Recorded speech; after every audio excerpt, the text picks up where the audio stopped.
नमस्कार, स्वागत है आपका न्यूज फ्लैश में। मैं हूं आपके साथ सलोनी। बढ़ते हैं खबरों की ओर। कुचामन जिले के निमोद गांव की कोमल मेघवाल बेकार कागज, पॉलीथीन और शादी कार्ड जैसी चीजों से खूबसूरत सजावटी और उपयोगी वस्तुएं बना रही है। 3 साल पहले शौक से शुरू हुआ यह काम अब पर्यावरण संरक्षण और स्वच्छता का संदेश बन चुका है। कोमल की कलाकारी को गांव वालों से लेकर जनप्रतिनिधि तक सराह रहे हैं। डिडवाना विधायक यूनुस खान ने कोमल के घर पहुंचकर उनकी रचनात्मक को सराहा और मंच उपलब्ध कराने का भरोसा दिलाया। ग्रामीणों ने सरकार से कोमल जैसे युवाओं को प्रोत्साहित करने की मांग की है। और मैंने उसकी जो कला देखी कि वो वेस्ट प्लास्टिक और कागज और अन्य जो चीजें अनुपयोगी हो जाती हैं, उनसे अपनी कला के जरिए अलग अलग आइटम तैयार करती है। और मेरी भी इच्छा थी कि भाई ऐसे बच्चों को प्रमोट करना चाहिए। तो मैं उसके घर गया, घर जाकर के वो सारी उसकी कलाएं देखी और हमने एक मंच बनाया जिसमें इस तरीके के कलाकार जो ग्रामीण क्षेत्र में हैं और जिनको सहयोग की जरूरत है, तो उसके माध्यम से उसको मदद करेंगे।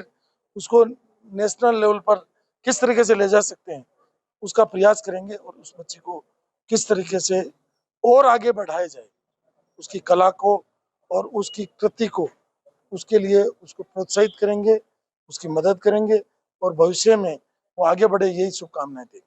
बहुत ही प्रतिभाशाली बच्ची है और इसकी जो बनाई हुई कलाकृतियाँ आपने देखी है वो वास्तव में ही आप देखने से आपको लगता है कि मशीन से बनी हुई है, जबकि सारी हस्त निर्मित है और कहीं से भी बिना प्रशिक्षण के इसने ये सारी चीज़ें अपने आप अपने दिमाग से, इसका दिमाग है वो रचनात्मक है, इसकी सोच जो है वो रचनात्मक है, तो सारी चीज़ें इसने अपने आप बनाई हैं। और वेस्टेज जिसको अपन कहते हैं घर से कूड़ा समझ के फेंक देते हैं, प्लास्टिक की थैलियाँ हैं, मोटे कागज़ के गत्ते हैं, शादियों में जो कार्ड आते हैं वो हैं, खाली कैन है, इस तरह की वेस्टेज चीज़ों से इसने ये सारी चीज़ें बनाई हैं। बहुत सुंदर भगवान की प्रतिमाएं हैं, आपके पशु पक्षी हैं, जीव जंतु, सारी अलग अलग तरह की इसने कलाकृतियाँ बनाई हैं, बहुत ही सुंदर। और आपके चैनल के माध्यम से मैं सरकार से ये निवेदन करना चाहूँगा कि ऐसी प्रतिभाओं को आगे लाने के लिए उनको उचित मंच प्रदान करें और इनकी जो बनाई हुई कलाकृतियाँ हैं इनको बेचने के लिए उचित बाजार इनको अगर मिले तो इनकी आर्थिक स्थिति भी सुधरेगी और ये देश के विकास में सहयोगी भी होंगे। अभी तक के लिए इतना ही और खबरों के लिए बने रहिए न्यूज फ्लैश के साथ। नमस्कार।